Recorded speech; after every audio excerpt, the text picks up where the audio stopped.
Hello, everybody, and welcome back to the podcast. With me, I'm being joined by Jalen. Yo, what's up, everybody? Lenny.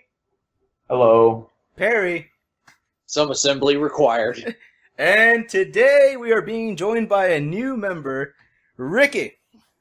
Am I really new considering I've been on this channel for like fucking ever? People don't know that? Shut up. What? No, you are the liar. Well, anyway, welcome Ricky to the podcast. We hope you'll have lots of fun with us as we talk about gaming news and other shit. And hey, guys, for the first time in a while, no censorship topics. Yo. Man, I've had a lot no of bitching about Nintendo for the umpteenth bazillionth time. Just give it a week. I've We'll got a be lot back say to our about old content. Watch like tomorrow after this comes up, Nintendo comes up with something bullshit censor-wise. It's like, god damn it. Mario will no longer appear with his mustache, citing that mustaches are sexist. Well, anyway, guys, let's go ahead and move on. Before we incite some sort of riot, let's go ahead and start with Jalen's topic. Go ahead, Jalen. All right, you guys, remember that game that's never coming out called Final Fantasy 15? You were gonna say The Last Guardian. Well, you see, it is now rumored to come out September 30th of this year. You got me It was just interested. delayed. Hooray. I know, it's crazy, right? I can't meet Perry's enthusiasm, but I am excited. I mean, I'm glad we just have a date. Some Wait, kind yeah, of delayed. number. What's the official date? Yeah. Well, the 30th is a Friday, so who knows? Unless they're going to be all special release Final Fantasy woohoo, baby. It's gonna get Uncharted bored. Who knows? But let's see. The actual release date is supposed to be announced at the Final Fantasy 15 event on March 30th. And who knows? This could be true. Remember, the last Final Fantasy rumor we got was the Final Fantasy 7 remake for PS4, and that came true. Now that rumor has been going on since like 2007, though. But Ricky, remember, it was rumored to be announced at that specific E3, literally 2 days before the E3 It happened. was rumored to be announced at every E3 before that too. Well, that was like hopes and rumors, not like actual sources. Yeah, that time we actually got sources and it happened. So the point is, there's a high probability that this is actually true, and I'm excited. Oh, I am too. Go ahead, Lenny. Well, no, I was just gonna say it seemed to like everyone was hoping that Last Guardian would get a confirmed date for like the past like I don't know what 5 years, maybe less than that, but still like a long ass time, and then it finally actually did happen. Right. And so it's like, even though there were rumors it would happen, it never happened until this one particular year. Granted, I don't think anyone predicted it would get announced, at last year's E3, but it was still really cool. Yeah, it is. You know? Perry, you there? Yes. You've been Are you just slightly like basking? You've been quiet for like a while. Sorry, I've been on the phone. I've been reserving a dinner date with Final Fantasy 15. Perry, please let us know of your excitement. Oh, god damn it. I am sorry, I'm also having to shut the front door because my boner is going outside into the hallway. Oh, man. Sorry. I am very, very, very hyped for this. And the fact that it's coming so close, that it's gonna likely coming out this year and everything, it's just like 10 fucking years waiting for this thing. So, my hype train is basically in full speed, and it has been for the last year. So the fact that the train stop is near in sight, I'm just like, go faster, faster, get there. The bro trip will soon be happening. I know, and I'm waiting for that car. Damn it! Yeah. Now, if only we can also get Kingdom Hearts before my bones turn to fossil fuel, I'll be happy.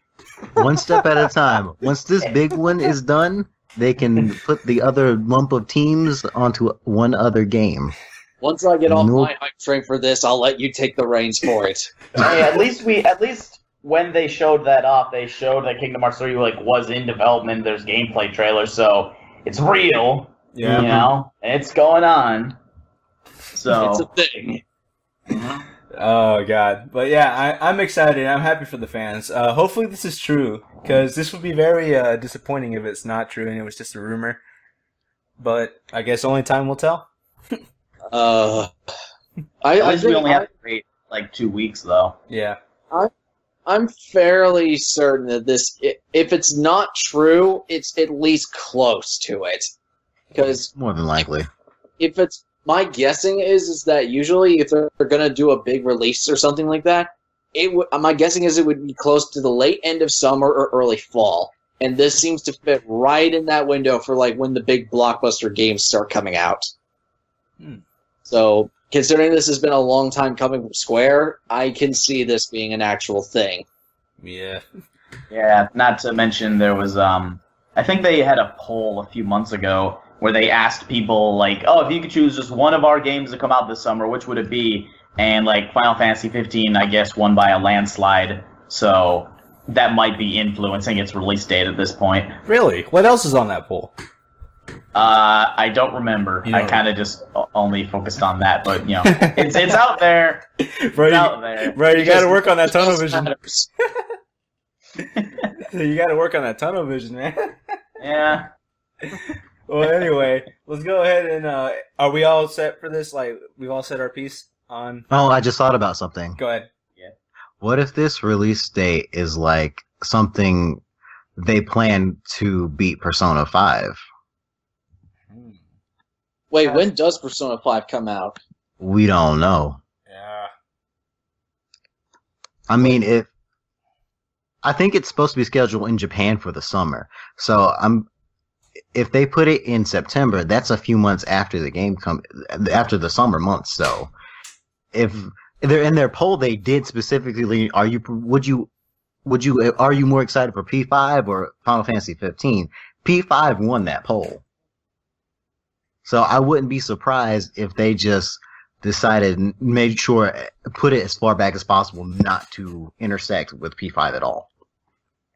It would make sense for them not to release them at the same time, you know, because people have budgets. Yeah, that would make sense. But you guys ready to move on? Yeah. I'm good. All right.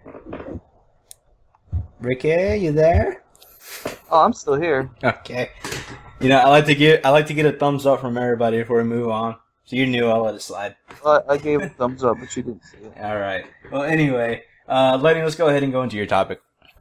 Okay, so you guys may or may not have heard in the news about the sad closure of Lionhead Studios. You know, the people behind the Fable games, and this has also coincided with Fable Legends being completely canceled.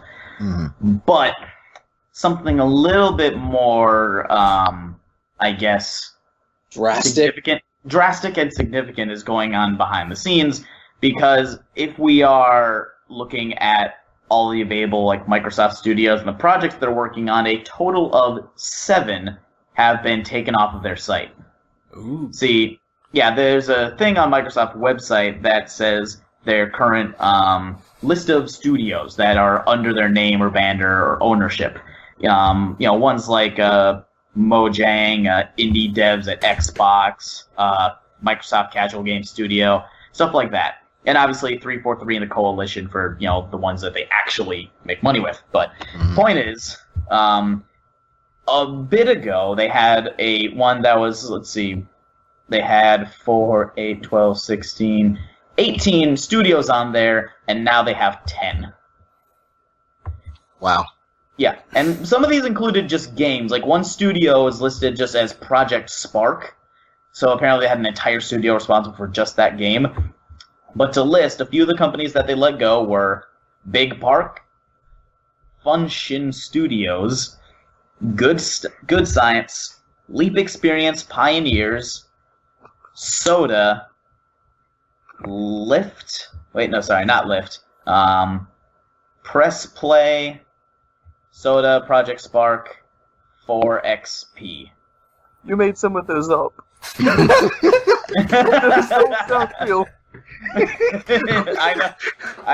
I know it sounds like it, but genuinely, all these studios are completely gone, and almost every single one of them has some sort of major affiliation with Kinect.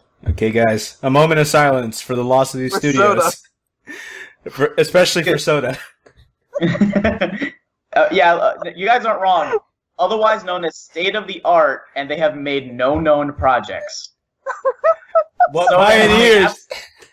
They've made nothing. What pioneers? Yeah. I'm gonna miss soda. And their image is like a Mars rover, and they haven't made anything. What? Were they there just for looks?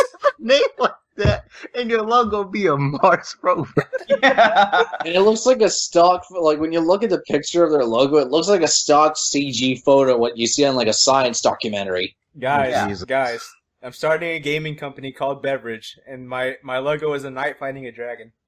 I think it should be Dracula freaking drinking pineapple juice. So a lot of really big studios being closed. Most of them haven't really made a ton of stuff, but some of these studios were even working on like HoloLens stuff. Like a Function with fucking brackets around the word fun, because you got to emphasize that, otherwise you won't know that it's fun, guys. That one's closed. It was a medium-sized incubation team. What the fuck does that mean? That is what it is described as. They weren't ready to hatch as a full development team. Like, they just fucking cryogenically freeze their good developers and send them to Funimation just to stay there until they're ready to make a good game again. Oh dear God, I just thought of the worst joke for this. Ready? I was just basically thinking, like, were you saying an incubation team? So basically, it's Microsoft's mass abortion. Oh, God. Oh. Wow, man. You were right. And I thought that fucking Mario's mustache thing was going to get us some fucking hate comments, but... Hey, you wanted me to say it! I did. I love bad jokes. But yeah, so this is kind of an interesting thing. So now we've basically, like, Microsoft seems to be doing a lot of weird kind of business practice, very, I would say, cannibalistic, because you have this, and then a lot of stuff regarding them losing their exclusives, most of them going to PC.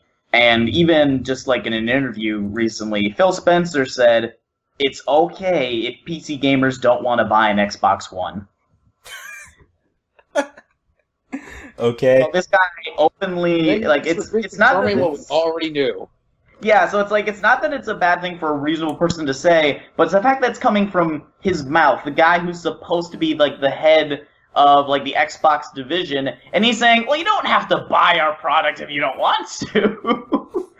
And that'd be like if you were running a hot dog stand and someone came up and asked if they could buy a hot dog, and they said, well, you don't gotta buy a hot dog, it's okay, man, you know, just have a good day. Obviously, my reaction would be, fuck you, dude, you don't tell me what to do, give me 10 hot dogs. If only. Thought of it that buy way. Xbox One out of spite. It's like, no, fuck you, I'm gonna go buy an Xbox One now. Yeah, And it'll serve as a nice paperweight. it's just, and this is just me. This is all leading towards something which I think, and this is just complete speculation, so if it doesn't end up being true, well, you know, it's because it's just a thought. I feel like Xbox is going to be going the way that, like, Sega was going, and they might be leaning more towards game development and running the Xbox Live service as opposed to making consoles, because all of their stuff that they're doing now seems to be leaning more towards focusing on, like, interacting with people and the PC. Because there's another story that I was going to cover. We're not going to go into depth with it, but very short story. Xbox wants to do cross-platform play, and so if Sony agrees to it, then we're going to have, like, cross-platform multiplayer for, like, all the games. Except for Nintendo, but who gives a shit? Well, yeah, except for Nintendo. But point is, that, along with making all of their exclusives either not exclusive or, like, going to PC, and all these other reasons to, like, not have an Xbox One because, like, PC and the other platforms are just, like, getting better. It's, like, very weird. It's cannibalistic, and it's making me think that they're kind of gearing up and getting ready so that the next generation that comes out, they'll just become, like, Xbox Studios, and they'll just make games for PC instead of actually having to make their own console, because it's just leaning that way, as far as I think. But Yeah, I don't know, what are your guys' thoughts on this story? it definitely seems that way. Because I don't know, man. It is weird that he would go, "Oh, you don't have to buy an Xbox," and then like them announcing that crossplay. Which honestly, that when I first saw the story on Facebook, I'm like, that can't be real. Yeah. It looks like one of those clickbait articles. Like lose 20 pounds now by doing nothing. Click here. But yeah, what is going on in Microsoft? Who knows, man? Do they not have the skills to pay the bills anymore? Well, I mean, I think recently Sony reported that, hey, we're still beating the Microsoft's Xbox One, you guys. Ho, ho, ho, he, laughing all the way to the bank. But yeah, by this point, it's kind of bullying. So like, should Microsoft throw in the towel and go like, okay, we're just gonna make games? What do you guys think? I honestly think it might be to their benefit, not because like on its own the Xbox One isn't a bad console. Mm-mm. It's just that certain things about it are, at least based numerically, less appealing to people when you compare it to the PS4. And that's not just me being a Sony fanboy, because I am a Sony fanboy, admittedly, but in pure numbers, PS4 has sold more than all the other platforms. You know, I mean, granted, it's harder to track PC, but if you look at like concurrent players on Steam and compare them to the number of like units sold for PS4, it just has a lot more. Yeah. And it's just a matter of what's appealing, not necessarily what's the most powerful or what has the most features. And so, based on that, the only thing that they can really do to make themselves seem better is, okay, we can't have the most powerful thing, we gotta have the best features, we gotta have the best games. And so, if they took all their effort into making a lot more exclusive games, or games that are very appealing, but only for PC, that would be a great, I guess, strategy or great move. Because you have all sorts of things like that, where people will go out of their way to play something by a developer that they know and trust. You know, I do that with Hideo Kojima. I play all of his games, you know, once I got into him. Same with any other kind of thing. CD Projekt Red has gotten that with the Witcher series. So now when their unannounced game comes out this year, and when Cyberpunk 77? 77, yeah. When that comes out next year, people who may not have batted an eye at it before, they'll be like, oh man, CD Projekt Red, love those guys, I'm going to go get it. They may be trying to reach that sort of status, especially because you don't have to worry about, I guess, a lot of maintenance if you're only running a game studio at that point. Right. Mm-hmm. Who knows? Yeah. But, oh well. Once again, only time will tell. Yeah. All right. Ricky, you've been quiet. Any thoughts? Honestly, I've been thinking on what to say, and honestly, what you said pretty much nailed it. I thought that it was fake. I was like, oh man, it's gonna sell. It's gonna be like, I'm gonna click this. Oh, it's coming soon. We promise. Guys, this is a thing that's totally real, but we have no proof, but you should believe it anyway. Visit our page. So it might have been something from damn Game Rant or something. Like, we're thinking about it. But yeah, Perry, you've also been more on the quieter side. Any thoughts? I'm kind of a little bit surprised by this, but at the same time, it makes me kind of wonder. It's not just it surprises me, yet at the same time it doesn't, because when I really look back in hindsight, it's more like, okay, Microsoft didn't have that many exclusives to begin with that were worth caring about, because they mostly had Halo, Gears of War, and Forza. That's about it. Those were usually their biggest ones. But ever since the start of this whole this current generation, it seems like Microsoft has been on this slow declining cliff face, and I feel like it started when the whole Xbox One was announced in the first place. They sunk themselves into a massive hole, and they've been trying to do damage control ever since. So ever since that, they've also lost COD, which was arguably the reason people were still buying an Xbox 360 in the first place, on PlayStation 4 now. So pretty much that whole fan base jumped ship. So now that they've lost their big moneymaker, that's also been going down. I mean, sure, people are still buying Call of Duty on Xbox, and I mean, that's not going away, but I would say a large focus of Activision's effort in terms of Call of Duty franchise has gone from 360 to PS4. So that's going even further down. So not only that, they're losing exclusive after exclusive to PC, like what Lenny was mentioning earlier, which gives even less incentive to get an Xbox One. I mean, heck, the one exclusive I was interested in was Sunset Overdrive, and Lenny, you said to me that was coming to PC, correct? Yeah, it hasn't been like 100% officially confirmed by the studio, but ever since it was made, they were like in talks for it to come to PC, and they haven't like ever like debunked it, because everyone ever said like, is it coming to PC? And they're like, oh, you know, maybe, we don't know.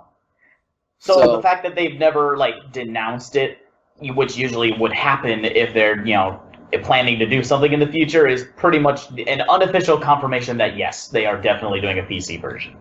Yeah, so that made the one game that I was actually kind of interested in, because it's Insomniac and I love those guys, just makes me even less interested in buying one personally. So now we get to the point where a lot of studios are just slowly trickling away, and so I'm wondering, like, what's going to happen? Is Microsoft just going to basically collapse and they're just not going to care anymore? And then I thought, wait a second, so if Nintendo's not technically doing well with a hardcore fan base, Microsoft's starting to liquidate itself, and Sony's really the only one that's doing well, technically speaking.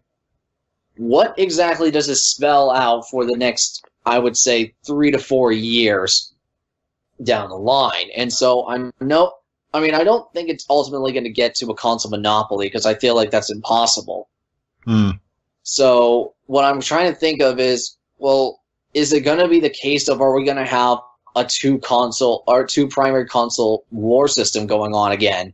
And because thinking about it, usually the two biggest competitors, we haven't had a big three-way race since, what was it? Since the N64 PlayStation 1 days. No, two-way race was Sega Genesis and Super Nintendo. Yeah.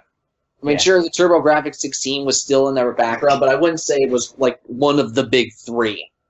Yeah. So it seems to me like we could, if Microsoft buckles and by some stroke of luck goes to Sony and, like, say they integrate their Xbox Live interface within Sony's system, that would be insane.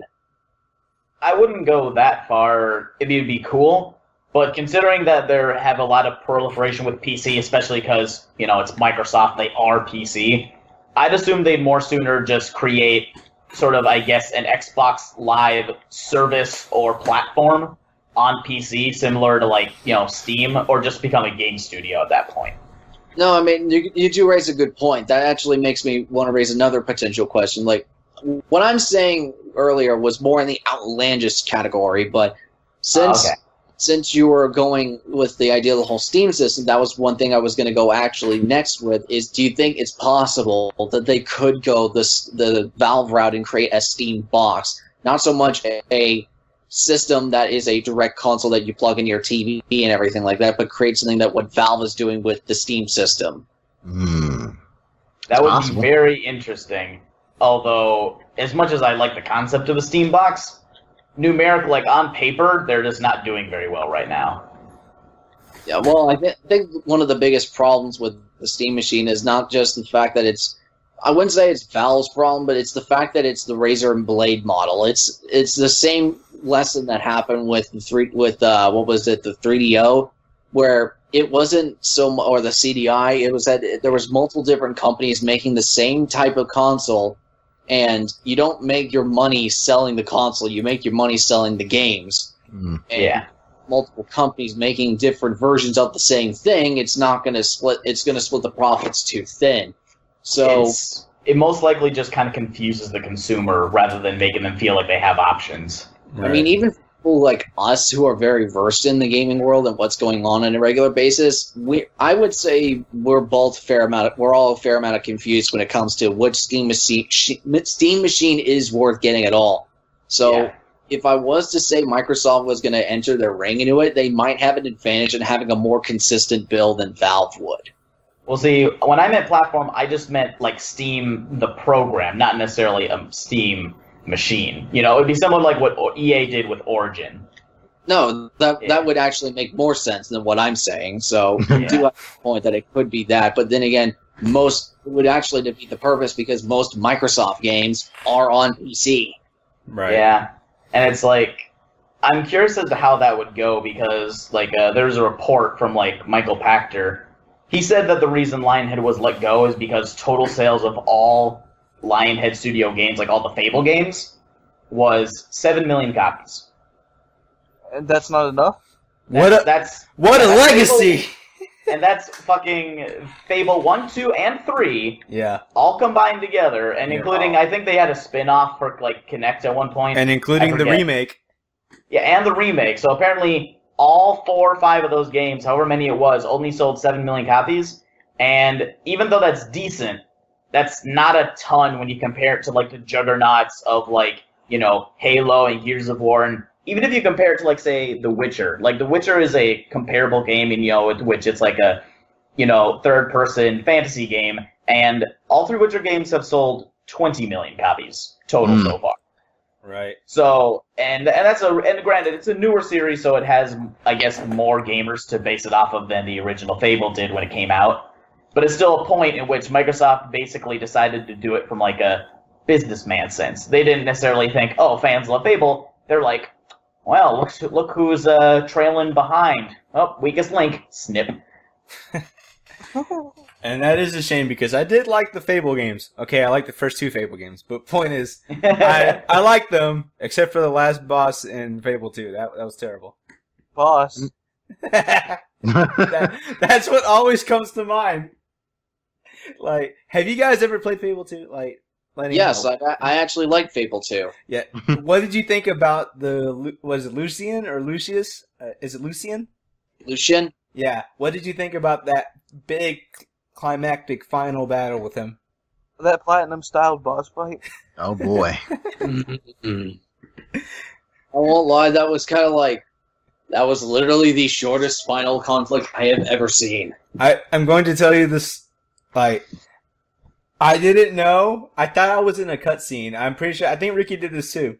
I thought I was in a cutscene and I accidentally squeezed the gun trigger and I shot him mid-dialogue. And he died. So, yeah. Final boss, everybody. So, do you think this also had to do with, like, the bad publicity that Lionhead's been getting lately because of, Peter Molyneux, I think his name is? Yeah. Yeah, Peter Molyneux's been divisive, to say the least. Mm-hmm. Yeah. He has a habit of promising way too many things and not delivering on enough of them. Well, see, me and Perry were talking about this before. Uh-huh. Failing to deliver on promises is one thing that's, you know, it's kind of bad, it's kind of shitty. But the one thing is, at the very least, Peter Molyneux had ambition. Because it's not like he was lying about these things in an effort to say, oh, well, I'm just going to say this and then intentionally go out of my way not to do it, you know, wahaha, lightning strike, you know, evil. But it was more a matter of he wanted all these things to happen, and then hardware, time, and budget limitations made it so he couldn't include these sort of things. Right. So it's sort of like the idea of, like, yes, he did have a lot of failed promises, and that's bad, but I'd rather have somebody who has really high ambitions and fails to meet them than somebody with, like, absolutely no ambitions who just, like, shovels out the same game every year, you know. Activision. Battlefield, Assassin's Creed, you know, whatever. But it's that sort of thing. So, and I know Peter Molyneux has a big enough name to where he can still get work. Yeah. So it's not like it's going to be a huge deal, but still kind of sad. Yeah. Yeah, and I was even talking with Lenny about the idea of if he does get work, I could actually see him fitting in well with the indie division, like say what Jonathan Blow has been doing with the Witness. Hmm. It seems to me like he has that type of personality or that mentality when it comes to games that would fit perfectly within that type of sphere. Right. Would his games not be colorblind friendly too? Oh man. But yeah, it sucks for those studios, but I guess Microsoft is doing the most business conscious decision, and I would hate to see them go as console developers because competition makes better products. Yeah. But if it's meant to be, it's meant to be. And you had a good run. So that's all you could ask for. Yep. All right. So anything else before we move on? No. I'm good. Yeah, I think we're fine. All right. So this brings us to Perry's topic, and I'm pretty sure he's pretty excited about this because this is like the developer of one of his favorite games, right? Well, I wouldn't say it's the developer of one of my favorite games because it's a brand new developer, but it's the timing and coincidence of this is a little bit too big to miss. Right. And that is, for those of you who may not be aware of this, there is a comic series called Battle Chasers, and it was created by Joe Mad, who also is responsible for Darksiders. Darksiders was originally made by Vigil Games, who was owned by THQ. THQ went under, Vigil went under. Nordic Games ended up buying the license to Darksiders. People at Vigil went on to form Airship Syndicate, who is now making technically a sequel or a follow-up to Battle Chasers comic called Battle Chasers Nightwar, which was successfully kickstarted and funded. So, lo and behold, the people who bought Darksiders, Nordic Games, is now aiding Airship Syndicate, made up of people who originally made Darksiders, to publish the game. So, it's a lot of like weird coincidences coming in together. I'm just saying, like, you guys gonna do the little Darksiders 3 there? Nudge, nudge. So, I'm sorry. Maybe I should explain exactly what Battle Chasers is. Battle Chasers is basically kind of a medieval fantasy-ish RPG, and the way that the gameplay actually works is that it's a mix of, the best way I can describe it is Diablo meets old school Final Fantasy in the style of a graphic novel. So take the arts of Darksiders 1 and 2 and basically insert medieval fantasy with like all of that artwork into it. And it actually looks really cool in the style of the old Final Fantasy games. And it seems to be that homaging of old tabletop games and D&D, like those dungeon crawlers type games that they grew up with. Okay. So, having that JRPG style of gameplay and focusing more on apparently random dungeons, crafting, and all the stuff you would typically find in something like a Diablo type game, while having that JRPG-ish skin over it. And it definitely looks to be pretty good. I've seen a couple of trailers for it, and it definitely looks promising. So, considering that the fact of the reputation and the pedigree of the people involved, I'm pretty sure this game is going to be relatively good. But it's not so much that Battle Chasers, I'm sure, is going to be good, because apparently they're also going to be continuing the comic, which is fairly old at this point. I think it started in the late 90s, early 2000s, so it's been a while since it's been gone. So, what makes me very curious about this is that since Nordic Games is publishing this, and Airship Syndicate is consisting of former Vigil Studios, I'm just thinking the chances of them doing Darksiders 3 just became increasingly high. Right. That would be nice to see, actually. But yeah, I'm actually reading this article here, and it says it has town upgrading, a high difficulty ceiling, and story driven by item and lore discovery, which actually kind of gives off like a Dark Souls vibe to me. But actually, this game does sound really cool. I might actually end up playing it. Yeah, you can. I know you. I'll give you guys a link after this whole thing's over. I'll give you a link in the chat just so that way I can show you where the site is where you can go buy it if you want to. All right. Okay. So it's available for purchase now? It is available to purchase now. It's not finished, but once it's actually out, you will. It's a way for you to get the game even after its Kickstarter is over. Huh. So it's early access, pretty much. No, it's not early access. They're still working on it. Oh, okay. Oh, so you mean pre-order it? Yeah, basically it's pre-ordering. Oh, Okay. Okay. So I'm just saying, I'm just glad that the fact they're even giving this, because most of the times when I see a Kickstarter game, you don't get the option to buy it after it's been funded. Right. Oh, yeah, I see what you're saying now. So this is why I'm so thrilled about it, is because even after the game has been funded, you could still get your hands on it. And it seems like with most Kickstarter games, it already feels like an already made limited edition set to stone. And there's no way to get it after the fact. Right. And so that's what makes me very, very curious about Battle Chasers, and I'm thinking of picking up the comic itself just to see what it's like. And considering that it's the pedigree of people involved, I'm just very, very curious to see what they're going to do next. Because Nordic Games, I feel like, is trying to become a bigger name developer and publisher. So the fact that they've got these guys consisting of people who made the license that they currently now own, that just makes me wonder of the possibility of of the return of Darksiders. All right. Yeah. All right. So, anybody have anything else to say before we move on? Because I know a lot of us weren't informed on this game, so I wouldn't think a lot of us would have a lot of opinions about it. So, anything? I'm curious. Seems cool.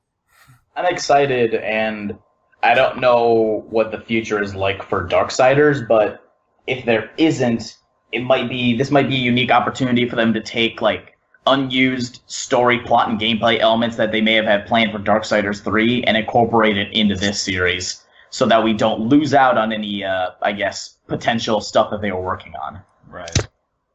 Yeah. I mean, they have the perfect chance considering it involves the same guy who created it. Mm-hmm. Yeah, definitely. All right. Yep. We all good? Yes. Yeah, I think we're good. All right. So let's move on to one of the sillier stories for tonight. So apparently, somebody posted on Destructoid that they got their hands on Pokken. They got to play it a lot. And according to them, they feel that Pokken is way harder than Tekken. What? A moment of silence for sheer stupidity. Yeah, like what? No. Uh, Just no. So guys, I've been around the block a couple times. I've played my fair share of fighting games. You pretty much have made your whole channel based off it. Yeah. Ricky, are you eating your mic or something? Nah, I had to move the laptop. Alright.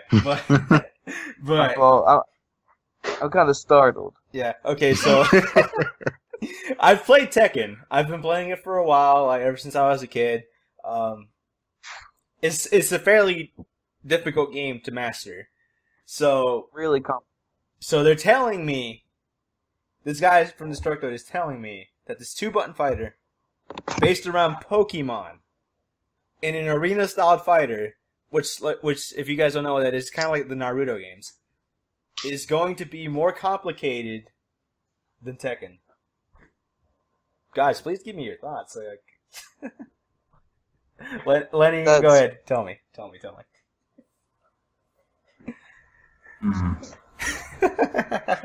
Just How? like if you read the article, the guy compares this to like a lot of other fighting games. He compares it to like Marvel versus Capcom and Naruto Shippuden. And to clarify, those games have nothing to do with each other, even remotely. But I guess I guess that's what he's comparing them to, because you know what this is like. I'm guessing this is probably the perfect explanation. He wanted to fucking get some people riled up about this, so he just Google searched like, what's a fighting game? Fighting games, Google. And then he just saw a bunch, and he decided to put them in, thinking, okay, I'll just put all these in there. Yeah. And, like, no, it's because, as far as we can tell, it's not really that complicated. And if he is as complicated as the ones that he's comparing to, the main one being the Naruto fighting game, I mentioned this before, like, before the stream or podcast here, but the game has maybe a maximum of 4 combos per character, and that's if it's one of the good characters. There are some that only have like 2, and that's even if they're actually utilized, because like the game has decent balance, and you do need some skill to win. But it's different between that and Tekken, because the Naruto Shippuden games have a relatively low comparative skill ceiling. You got 2 buttons, and then like a movement button, and then the left stick, and maybe you got a little. Oh no, you got a little shuriken, spice it up. Aren't I adventurous? But aside from that, it's nothing. It's nothing. You don't. There's no tech. There's no roster. You don't need to look at like frames because I'm not into fighting games. My friend Jeremiah is like, oh, you got invulnerability frames, and this is their hitbox, and it's like you don't need to learn that shit when you're playing it, like half of the ones that he listed on there. And I know you probably need to know that shit with Tekken because I always lost at Tekken because my friends know that shit. You get good. Get good at the game. And that's what happens when a game is really complicated. You can master it.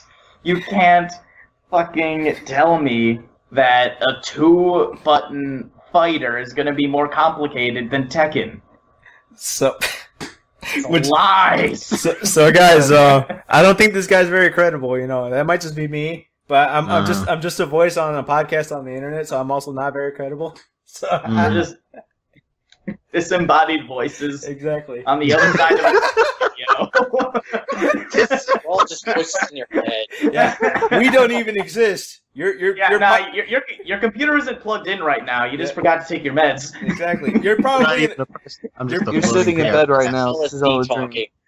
You're probably in a coma right now. You chose to listen to this in your disembodied state. Wow, your life must suck. I mean, thank you for choosing us among all the other disembodied voices. It's good to see your support, but. Well, anyway, Ricky, what do you think? I can't tell if that's good or bad. I'm going to take a shot in the dark and say it's bad. Alright. Ricky, I'm going to add subtitles to these. if you don't get to the point real quick. Okay. He's laughing. Just give me a minute to get back to this, okay?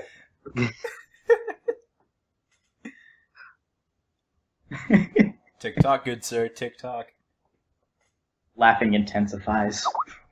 Do do do do do do do do. Okay, I'll go, and while he's recovering. All right. As a man who has played many fighting games, not just to master them, just to play, I've played a game called Aggressors of Dark Combat. Huh. And I've never even heard of that game. exactly. So, if you're gonna tell me that Pokkèn Tournament with Luchador Pikachu and Kazuya Mishima Pikachu and Shadow Mewtwo has some depth to it, you know what? I will believe that. But if it's more complicated and it has more depth than Tekken, I do not. I think you're stretching it a bit. To quote a man by the name of Phoenix Wright, objection. Oh, man. Because the only thing complicated about Pokkèn Tournament is how to use the damn controllers. How we gonna play? How we gonna play my multiplayers? And the only the most complicated thing about Pokemon is trying to figure out which one to make your HM slave. Mm-hmm. Now, you were saying, Lenny? Well, no, I was saying I thought the most complicated thing was how to pronounce it, because I always thought it was called Pokken. It's Pokkèn, tomato. See? We will never know. Who the fuck says tomato? You'd be surprised. Yeah, it's true. Just go to various parts of the U.S. They'll say anything. Yeah. Especially like somebody from like Brooklyn or something, like with a heavy accent. It's true. Hey, wants a Pokken? Yeah. Hey, I'm Joey Wheeler. Let's have a tomato. I think I'm ready to say my piece. All right, you're back. All right, go ahead. Here it Stand goes. clear, everybody. So, Good piece, Ricky. You'll move on. That sums it up perfectly. you see, I played this game called Super Mario Brothers, and I honestly think it has more mechanics and is more complicated than Bloodborne. See, I can say that I played video games too, but that doesn't mean I actually fucking did. As we know, Ricky, you are not an avid gamer in this gaming channel. Oh no, there's no way. I don't play that many video games. I never do. Well, it makes sense. Super Mario Bros. Has more letter in the title. You gotta read more. It's mechanically more advanced. But you see, Bloodborne has the word "born" in it, and we were all born. So it makes sense. Yeah. This actually reminds me of something. Some dude at work was like, "Oh yeah, this game's going to be super complicated and tournament worthy because Justin Wong plays it." To be fair, Justin Wong is a tournament player, but him playing it does not make it tournament worthy. Justin Wong plays everything, though. Evidently it does now, CC. I guess he played fucking Mega Man 2. We've got to have some tournaments for that, dude. That's been going on for a while now, Rick. Get with the times. He could play Mario Party 10. That doesn't make it tournament worthy. I was just about to say that he could also play Ace Attorney, but that doesn't make it tournament worthy. Mario Party would just end in like a riot. So I don't think anybody wants that blood on their hands. Oh man, get that Evo Tetris. If you lock doors behind, make sure that you trap the ball inside, so that way the only blood they spill is their own. So it's basically confirmed if he even looks at a game, it's tournament worthy. Yeah, pretty much. If he thinks of a game, it's tournament worthy. I'm pretty sure he walked by Mischief Makers one time, and that was at Evo a couple times. Please. I like to think that this guy picked up the game, he did a couple combos, and then called in an assist, and he was just like... No, but actually... This need to like get games like Mega Man Legends 3, make sure he plays it, and then they'll get the game published, because you gotta get it to a tournament then. Yeah. Okay, so this actually brings me to another article that's actually related to Pokken. So apparently there's coaches and there's already people signing up to be coaches to train players how to play. And Justin Wong actually signed up to be a coach. But guess what they're calling the coaches? Gym leaders. Trainers. They're calling them fucking Pokemon trainers. Well, of course. Why did we say the least obvious thing? I said it. Well, half of it. I was trying to think of some stupid pun because that's mostly how most PokeTubers run their existence. Shoot, I bet a Pokemon fanatic has a second wife and a midwife, and they call her a Pokemon breeder. And honestly, I would buy the game if it wasn't damn $60. There's no way you're getting $60 worth of content from that. $60 plus $25 for that controller. Yep. Man, how many characters does it even have? I thought it only had like 8. It's like 16. Yeah. That's not bad. It's not. I'd rather get King of Fighters 14. Yeah, but when you think about it this way, 2 of them are Mewtwo and 2 of them are Pikachu. 2 of them are Pikachu. Mm-hmm. Wait, they're not just skins? No, they're different characters. No. It's doomed. At least the Pikachus have different playstyles, though. I will give them that. Yeah. Mm-hmm. There's only 14 characters. Yeah. I could spend the money. I could spend that money for Pokkèn Tournament on fucking Fairy Tail, and I feel like I get more money's worth. Okay, so let's put out the cost here. We got $60 for the game. Yeah. Okay. We got an extra $30 if you want the controller. Just about. And then if you want good online connectivity, if you don't have this already, I think it's like you gotta get the LAN connector. The LAN connector, yes. And if you want to play a decently multiplayer match, because apparently the second player is going to play on the gamepad. Mm-hmm. Yeah. Because they had to do it stupidly. Yeah. Oh, that hurts. So if you want to play another a decent multiplayer game where you both can use the TV, you need to have a dual screen setup, which requires another Wii U, another copy of the game, and another LAN adapter. And you want to hear the best thing? It has less content than Street Fighter V. How? That game has less content than Battlefront. That game is Street Fighter V isn't even a full game. It's Street Fighter V Early Access Edition. Man, that game, they're charging $60 for slightly more content than Killer Instinct on Xbox One, and that launched with fucking 1 character. Well, sorry, I should clarify. It was a free game, and it launched with only 1 free character, and the rest you had to pay for. Right. But still, free game with 1 character, $60 game, or $85 game, or fucking $200 games because the fucking Wii U, double pairing shit. No, and it's not that's stupid. I haven't heard about that shit since Halo 5 came out, because that didn't launch with local co-op, so you'd have to buy 2 Xbox Ones to play co-op in Halo. And the local multiplayer doesn't even sound like something that even exists. It, It sounds like, you remember the Evo game where you have to do some weird ass cheat code just to play multiplayer? Yeah. yeah. Sounds like that. Why is it not just have like, oh hey, Pro Controller split screen, done?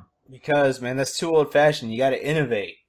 Oh yeah, why have it be sense? Why make sense, Nintendo? Bro, We can't use 2 Pro controllers. God forbid that. sense doesn't make you money, damn it.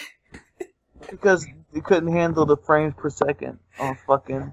No, I know why. You can't use the second Pro Controller because fucking Coleco Chameleon stole the other one. Yeah, that. Oh, and shade. Lenny. Hardcore. Okay, Damn you. I have a better option. Just use the fucking GameCube adapter. That has 4 ports. You mean that one that they use for one game? The Smash Machine. Yes, there we go. Use that. God Doesn't damn, that pretty Nintendo's much gonna have make people hasn't that collectors of been controllers. in every name of the Nintendo console since the GameCube? But God. Yeah. It's even games that were originally on the GameCube, like Wind Waker, can't use the GameCube adapter. Yeah. That's so sad. How is that even possible? To be fair, the GameCube adapter wasn't even a thing until after Wind Waker. Yeah, that's fair. Okay, yeah, that's fair. But why isn't it on Twilight Oh, Princess? you're right. They didn't invent the GameCube controllers and the adapter until after the Wind Waker came out. Ricky, you're missing the point. You're missing the point. They took the GameCube out of the GameCube game. How did they do that? You know what it was? I'm You're an right, idiot. you know I that? must have forgot the point in time where the fucking GameCube had the N64 controller adapter, and that's how we were able to play Wind Waker. I'm just so forgetful, guys. Really, I'm so sorry. You don't remember those times? I remember those times. This is why I'm glad you're here, because I forgot those times. Well, you see, you guys, what Nintendo really wants us to do is become like super controller collectors, so that like in the future you'll be like, okay, I'm playing this. I need to look at the controller directory, and I need the special Pokken control. Oh wait, I'm playing. Never mind. I'm playing Mario. I need the special Mario jumper controller. Okay. I would genuinely rather try to hardwire a ROB from the NES era than play on the gamepad. Sure, that would work better too. I would rather so much have acupuncture done. I would rather have acupuncture done on my balls by Pikmin than have to deal with that crap. You want to hear the best part? The game itself already runs at a full 30 frames per second. Oh, But- because that's acceptable for a fighting game. Ricky, according to the developers of the Order, the human eye cannot see past 30 frames per second. And according to the Bullshit. developers of the Order, their game hardly sold anything.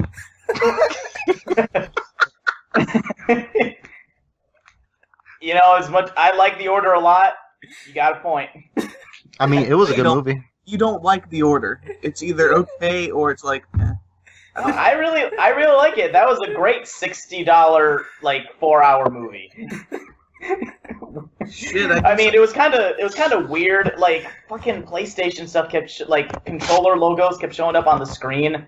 It was kind of distracting, but I just kept pressing it and it went away eventually. But you know, it's glitches. They probably patched that out. Yeah. You need to take the interactive out of Did you enjoy interactive movie. your 5 minutes worth of werewolves? Man, In this werewolf game? well, I died a few times, so I got You could 7. die in that game? I got 7 minutes worth of werewolves. All right, so I got my money's worth. Oh damn! I thought it was like a David Cage game where you sort of stumble around if you don't do something properly. No, it's not a David Cage game until you look at a pizza and turn it. Oh my god! Well, anyway, guys, we need to move on. There's something stupider than this that we need to get to. It's true. Oh, is there? Yes. So now, This is already stupid enough. so guys, it's time for our favorite segment. Well, it's my favorite segment. I can't speak for everybody. I don't know if it's my favorite because it's my first time doing this. Oh, shut up, Ricky. You love it. Sit down. Well, If not, Adolfo will force you to love it. exactly. Probably. So Now this got dark really quickly. it's time for what the fuck. That special moment where we reflect on just things that are weird in the gaming industry. And so, who brought up the topic? Like, okay, Lenny, take it away. All right, man. Sometimes you just have a hard day at work or school or whatever you're doing. It's okay. Life happens, all right? But you can find comfort in the world, you know? Because you can find that there are games made just for you. You can have a game where you lick the fucking controller to control the game. Oh, God. There's a game. Yeah, there's a game that you play with a specially designed controller that you like lick, like as in you have to swap it out. You have fucking ice pops that you click into 3 slots on the front of the controller, and when you lick them, you control this part of the game. And mind you, this is like fucking GameCube adapter type thing. It only works for this one game called Planet Licker. Planet Licker. So, Yeah. Lenny, give me a second. You hear that? Yeah. That's me flipping my bucket list, and let me just cross out being able to lick controller without being a weirdo. Yeah. And let me just flip over to my must buy page. jot that shit down. So here's the gist of the game, just so you know how it plays. All right, the 3 different like little like pops or whatever, like the little candies on the controller, they each correspond with a different planet, like in space, and you're like an alien ship that is also simultaneously a mouth flying through space, and some asshole decided to scatter mines around space to try and make it so that you don't just eat all the planets. Fucking asshole. So you have to use this to navigate between planets while licking to dodge the mines and proceed to lick/eat all of the planets in the universe. Okay. By dodging mines, by choosing which direction you wish to eat/lick them. Sounds like a sick, fantastic board game. Must avoid Uranus joke. Must avoid Uranus joke. Okay, so I have 2 things. First thing, Yeah. Lenny, you should probably avoid using the words licking and asshole in the same sentence. And second, what? Point. What? Yeah. Like, okay, here's the thing, though. It's weird, like, the way that this is designed, meaning that because of the nature of this thing, like, you have to look where you lick, otherwise you're going to be licking the fucking plastic. That means that you got to constantly switch between looking down at the controller, lifting it to your face, and proceeding to lick it, and then looking up at the screen to make sure that your fucking lick ship is going in the right direction. Lick ship. Yeah, your lick ship. And so, like, if you look at the GIF in the article, you see a guy just, like, licking the controller right up against his face and, like, staring intently in the exact opposite direction. And it's like, I have no idea how or why this game is gonna work. And it's like, and you gotta keep buying more fucking candies, because it's like, if you're playing after maybe, like, an hour or 2, then your fucking buttons are gonna be, like, gone. Because they're candies, you know, it's like a little, like, sucker or, like, a, you know, lollipop or some shit, so you're gonna be licking it, and then it's gone. And it's no, because you got to keep buying candies all the time. It's DLC in real life. It's Think about it like this. microtransaction candy. This is a true single player experience because nobody's gonna go, see, this is how you play lick. Now you try. No, you don't understand. I didn't lick the blue one. And I'm just thinking, like, do you have to place this controller in the thing? Cause, like, imagine you're, like, licking this thing for an hour and you just leave it out. That shit's gonna get fucking dusty. You don't want to fucking lick dusty ass lollipops to play Call of Duty. That shit's not gonna work. You won't get prestige. You won't get prestige licking dusty ass lollipop. Okay, I actually want to see a YouTube video of somebody doing a 360 no-scope with that controller. And it's just weird. I don't know how it works. Like, do you have to lick, like, do you have to press the lollipop with your tongue to make it go? Does it just sense like the electric conduction of your body through the lollipops? And like, I don't know.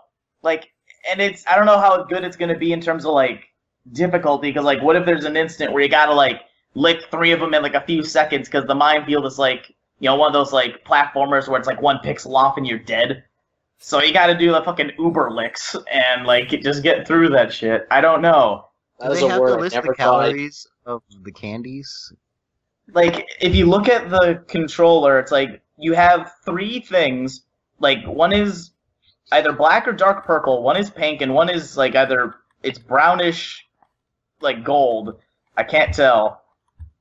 And you just place them in the slots and you lick them, and this guy looks like a total creep just fucking licking this controller. I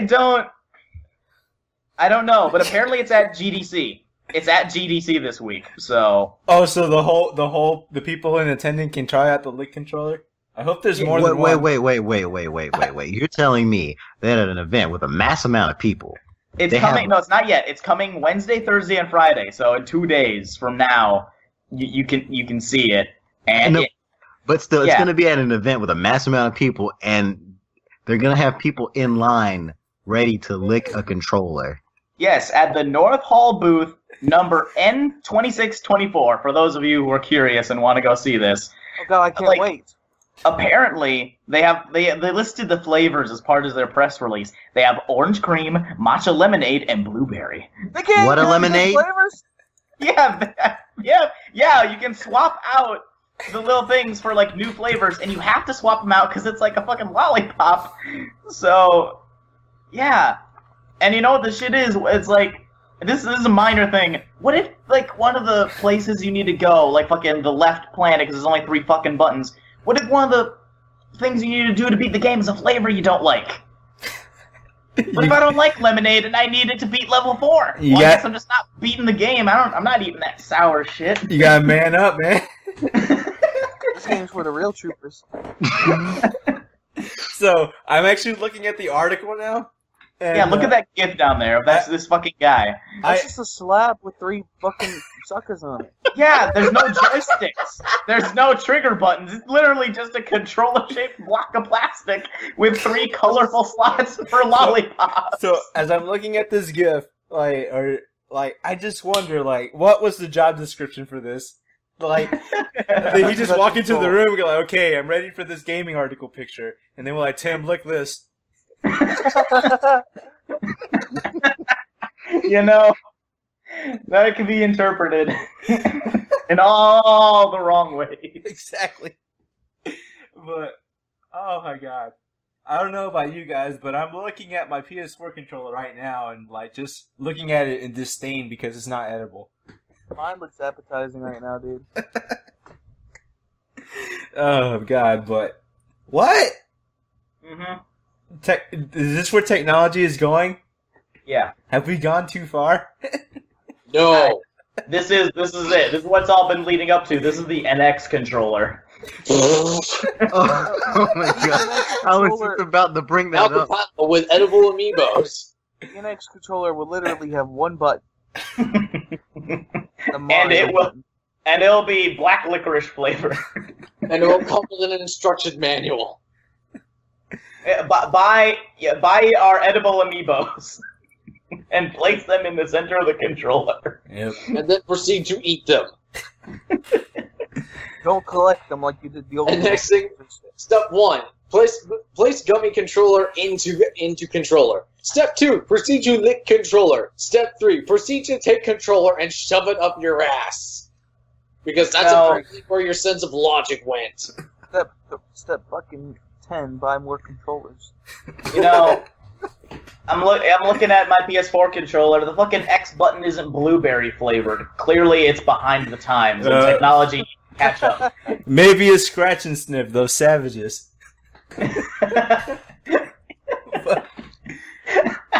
but seriously, guys, that's what? Silly.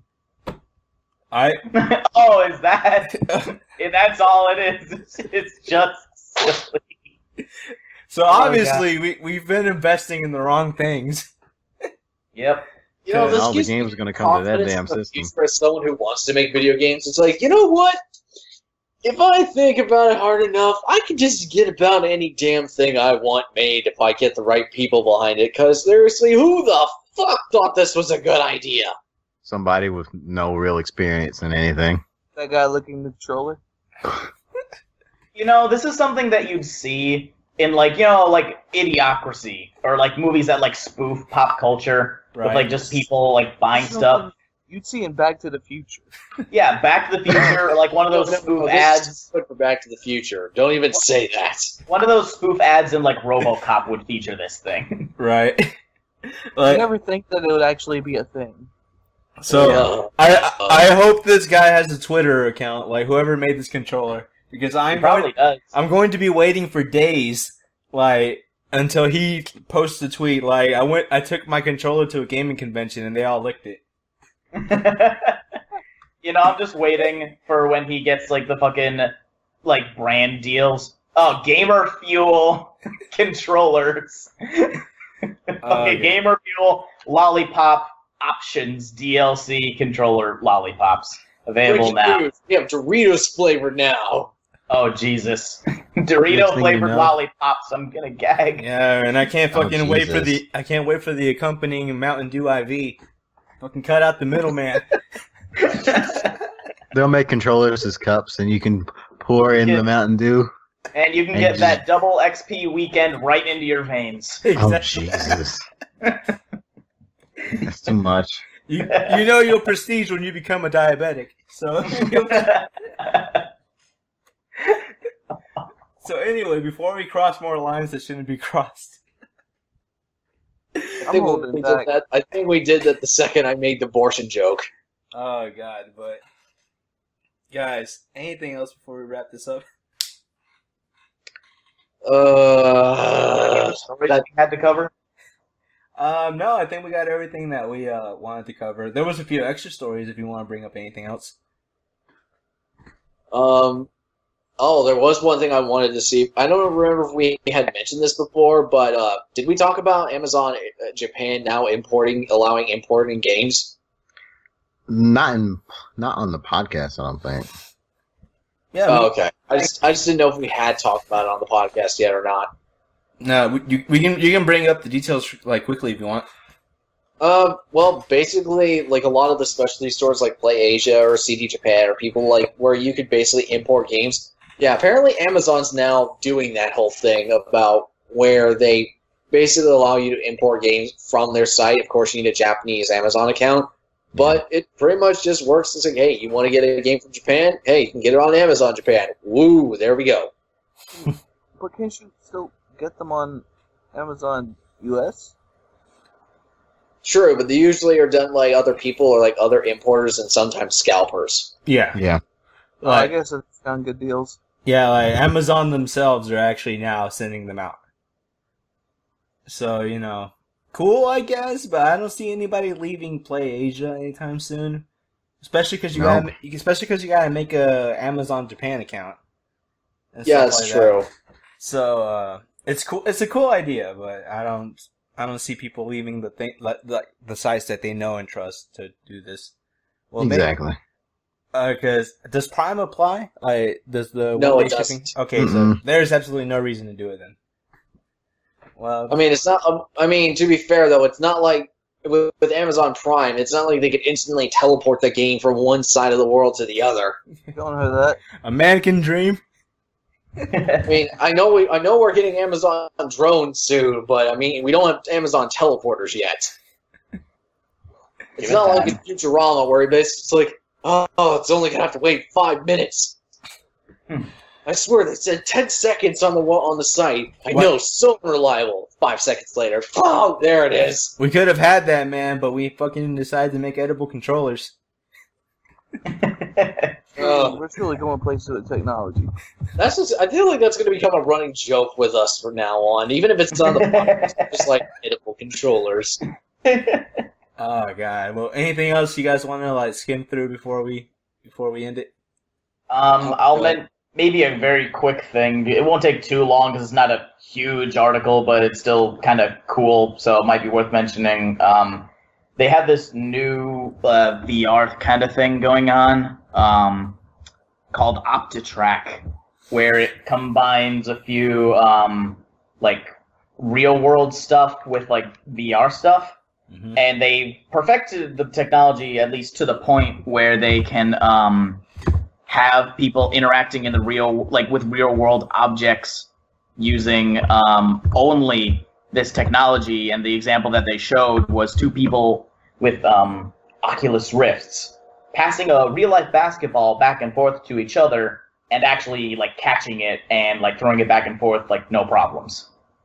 Oh, Good old fundamentals. yeah. Yeah.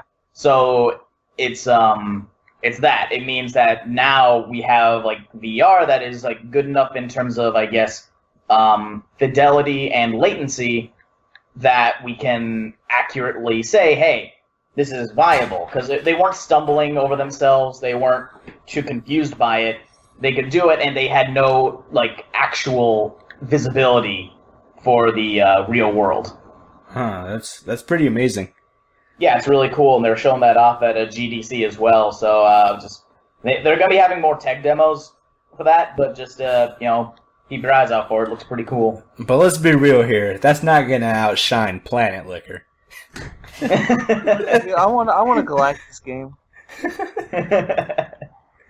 But yeah, all right. If that's it, let's go ahead and move on to current projects and stuff like that. Lenny, you got anything going on? Yeah, actually, I just posted something today, like just right before we started the podcast. It was announced relatively recently, like not too recently, but in the past couple of days, that Rocket League, in celebration of March Madness, is going to be making a basketball mode called Rocket League Hoops. So, dang, that is you. I'm looking at it right now. Yeah. And so I decided, in all of my ability to be completely original and smart, wink, I did a mashup of the main theme song and the Slam Jam in celebration of the hoops. So Wait, Slam Jam or Space Jam? they're the same. Yeah, same thing.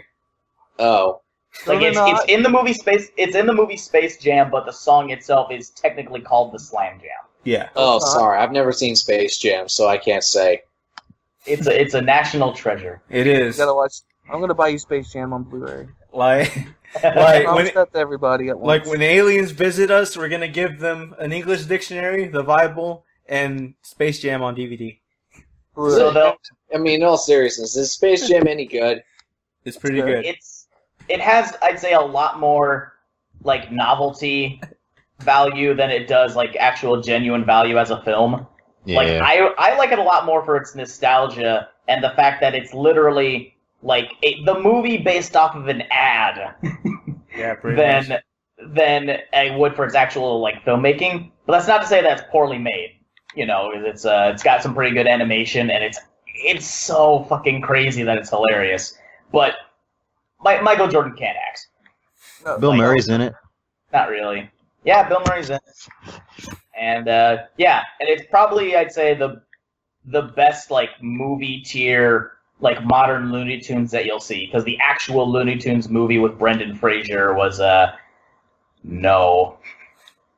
Was kind of Back in shitty. action.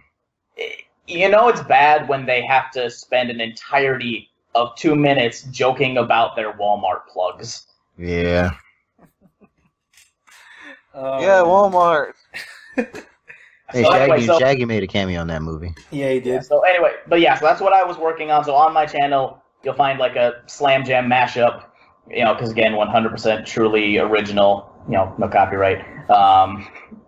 And other than that, I'm still finishing up the final touches on the script for the ultimate review, and I finally got all the fucking glitches done with my content recorder and like uploader. So now I'll finally have the footage for the games I'll be reviewing.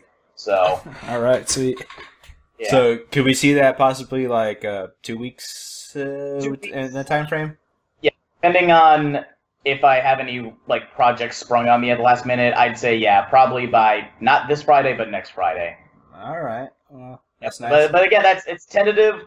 I may or may not get delayed by another fucking 2 months again, but I'll try. It's happening, damn it! It's happening. It's happening. Sometime. All right, Yeah. Barry, anything going on with you? Honestly, no. Mostly just because I mean, aside from watching some stuff recently, I haven't been able to do all that much in terms of projects. I just am keeping myself pretty much buried in my work like always. I'm not really doing all that much. I am going to have a break week pretty soon, and I might be coming back to the States for at least a little bit. So, who knows? Maybe we can probably do something when I get back there. So another crossover, you say? But I'm also trying to think of if I have a break week then might be able to do a video, but I just don't know what the fuck to do it on, considering I haven't been able to do shit for months now. Let's do it on part 4. Part 4 is not out yet, Ricky. And April 1st it is. April Fools, you mean? They'll just re-air part 3. Yeah, Yep. we're getting a new trailer on March 21st. You mean the day after, right? JoJo jokes. They suck at keeping their word on timing and stuff. We're getting a trailer tomorrow, guys. But yeah, that's cool, man. If you're down to have us over, we'd love to do a video with you. Sure.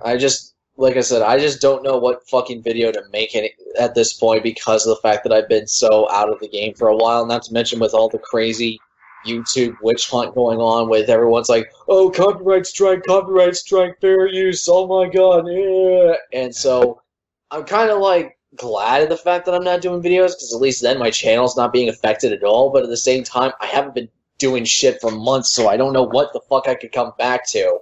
Right. I'm just throwing this out there. Doesn't the Ratchet & Clank game come out soon?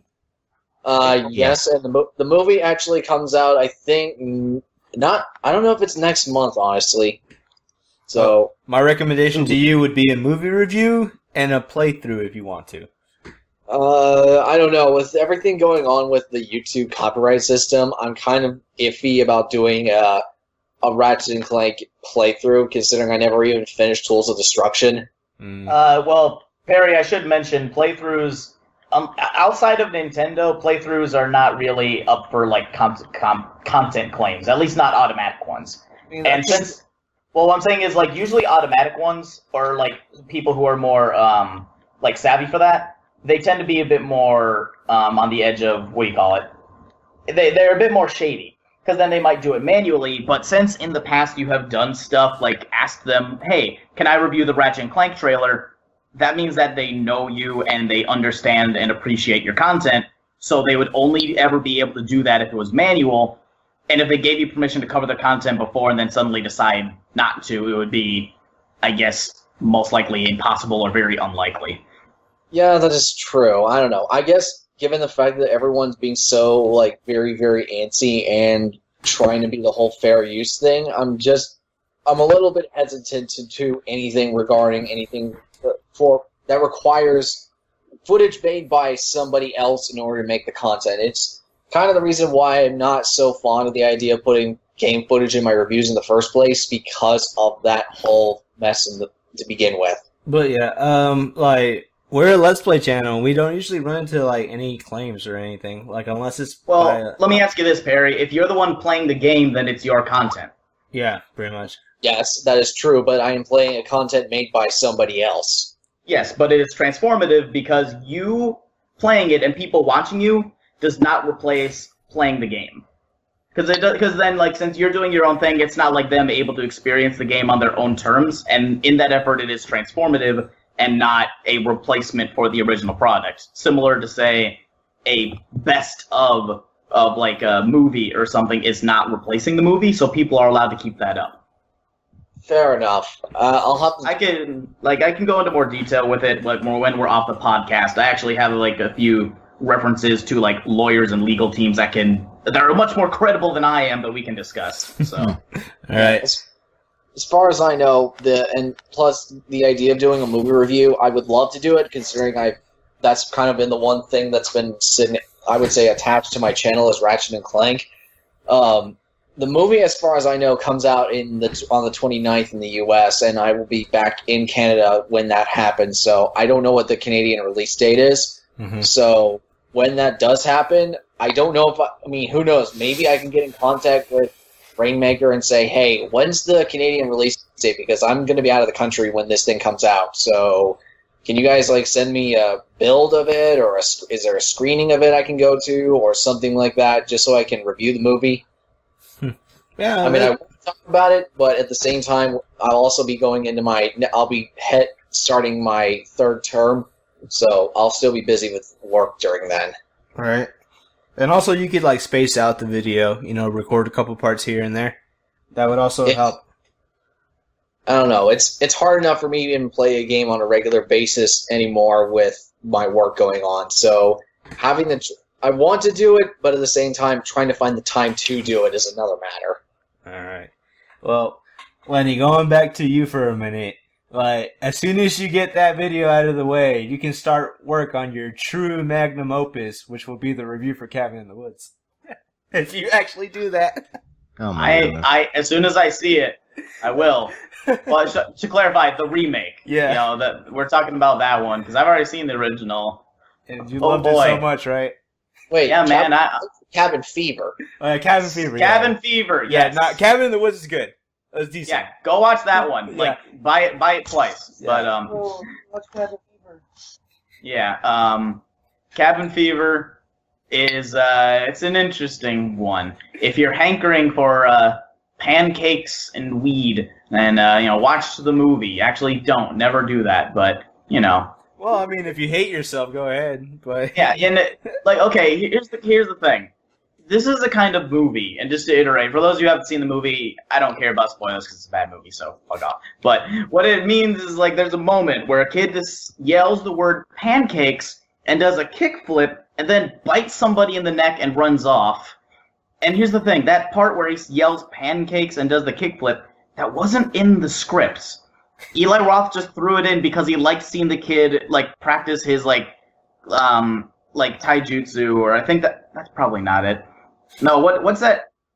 Taekwondo. Nope, Yeah. That's not it either. It was some martial arts. Some spin kicky thing, and he was just doing it because he had karate classes or something, and Eli Roth just filmed it, and then just said, okay, it's in the movie now. Like, he took something that would have been in the outtakes of the blooper reel and decided to make it into the actual film. Yeah, and guys, if you really hate yourself as well, go watch Highlander 2. Oh, Jesus. Been there, done that. Yep. So, just go watch all of those classics. Completely approved. Go watch Unfriended. Please go watch Unfriended. Go watch Marvel this decade. Go watch Pulse. Yes, go watch that. Don't watch. Yeah, the American version of Pulse. Get your face downloaded. Yeah. So now we're talking about spoilers. Let me spoil 10 Cloverfield Lane. No. People actually want to see that. Yeah. So Jalen, anything you're working on? Well, outside of the videos I've been doing for zero frame fighting, not much. All right. No soundtracks planned. Like, I'm on the lookout for interesting things every day. All right, cool. All right, Ricky, you doing anything on your own? Ricky says yes. I don't do anything. Okay. As for us, as a collective group, we finally finished recording JoJo. This should be up probably halfway through next week. It should be the final video. And we're going to start talking about what our next playthrough is. Of course, you can look forward to more podcasts, just stuff. And actually, we're going to have a first to 5 decently soon because we're having something being worked on for that I'll just let it be a surprise. And yeah, that's pretty much it from us. That reminds me, I don't know if you know, but since you're playing the JoJo game, I assume you would know. When does that game come out in the U.S.? It should be June. It should be June or July. Awesome. Yeah. So, anything from anybody before we call it a day? I'm good. It's all good. Lenny, Jalen, you guys good? Yeah, I think we're good. Yeah, I'm pretty good. Yeah. All right. Well, thank you guys for joining us again. Like, comment, subscribe, and thank you for listening. See you. Bye. See you guys.